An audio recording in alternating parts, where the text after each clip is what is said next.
오늘 설교 제목도 무상의 진리라는 제목입니다. 좀 더 구체적으로 말하면 하나님의 말씀 위에 어떠한 기준도 올려놓아서는 안 된다는 것이지요.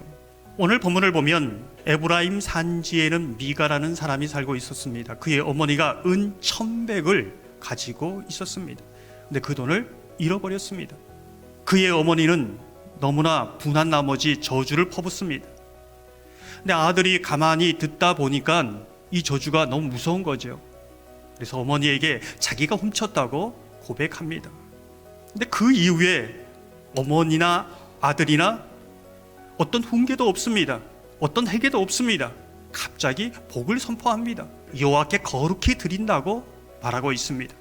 여호와 하나님을 위하여 거룩히 드린다고 하는데 1,100세겔 가운데 200세겔을 신상을 만드는 데 사용합니다. 누구를 위해서요? 아들을 위해서. 그리고 나머지 900세겔은 그냥 자기가 취합니다. 무엇이 문제인가? 오늘 이 본문을 보면서 저는 구약 성경이 말하는 예물 드림이 그 정신이 무엇인가를 살펴보아야 했습니다. 그 의미를 보면 나의 삶의 모든 것이 주님의 것입니다. 그 감사의 고백으로 11조를 드리기 시작했습니다. 출애굽기 이후부터 시작한 것이지요. 이것이 다른 의미로 들을 때에 미가의 집처럼 다른 신상을 만드는 겁니다. 그러나 또 한 가지의 문제가 우리를 불편하게 합니다. 그것이 무엇입니까? 교회가 또 다른 신상을 만들 수 있다는 겁니다. 오늘은 이 미가의 집을 보면서 개인적으로 드리는 것이나 교회가 사용하는 것이 정말 하나님의 뜻에 투명하게 바르게 사용되고 있는가 계속적으로 고민하며 나가야 한다는 것이지요. 12절을 함께 읽어보겠습니다. 미가가 그 레위인을 거룩하게 구별하며 그 청년이 미가의 제사장이 되어 그 집에 있었더라. 미가의 집안은 예배 드리는 곳 실로가 있었지만은 자기 집안을 예배의 장소로 삼아버렸습니다. 전혀 하나님의 말씀과는 관계가 없는 것이지요. 자기 편의대로 해석하기 시작합니다. 우리가 짚고 넘어가야 할 부분은 미가가 레위 청년을 데려올 때 처음 고백입니다. 10절을 보면 이렇게 고백합니다. 미가가 그에게 이르되 내가 나와 함께 거주하며 나를 위하여 아버지와 제사장이 되라.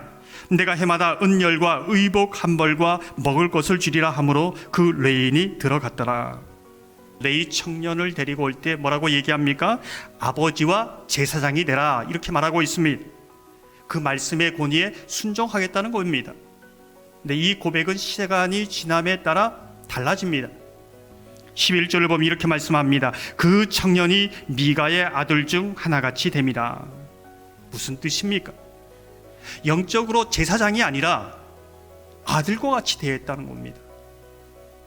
쉽게 말하면 레위 청년은 생계를 위해 함께 지내는 것을 만족해했습니다. 미가는 제사장이 자신을 위해 복을 빌어주는 것, 그것으로 만족하며 함께 오랫동안 잘 살았다는 것 뜻입니다. 여러분은 어떻게 생각하십니까? 목사는 어떤 역할을 하는가? 미가의 집처럼 정말 자신의 집에 복을 빌어주고 평안을 빌어주고 위로하는 사람인가? 아니라는 것이죠. 양들이 흩어져 가는 것을 목자에게 가도록 지저대는 개가 있습니다. 그 역할이 목사의 역할입니다. 사사시대는 왜 이렇게 타락했는가? 미가처럼 행하는데도, 레위 청년처럼 그렇게 행하는데도 지저대는 개가 없습니다. 제사장도 없었기 때문이지요. 다 진리의 소리를 내야 되는데 성대수술을 해버렸습니다. 사랑하는 성도 여러분, 미가의 집을 보면서 우리가 무상의 진리, 하나님 말씀 위에 어떤 것도 올려놓지 않는 그러한 사람이 되기를 소망합니다. 하나님의 말씀의 여러 기준 가운데 하나의 기준으로 취사 선택하면서 괜찮다, 그래도 나는 신앙생활 잘하고 있다 이렇게 한다면 정말 성령께서 우리의 마음을 비추어서 우리를 말씀 안에 바로 설 수 있도록 도와주시길 원합니다. 그래서 우리가 사람의 종이 아니라 하나님의 종으로 하나님의 부르심에 응답하며 목자의 음성을 따라가는 그러한 하나님의 사람들이 다 되시기를 주님의 이름으로 축원합니다.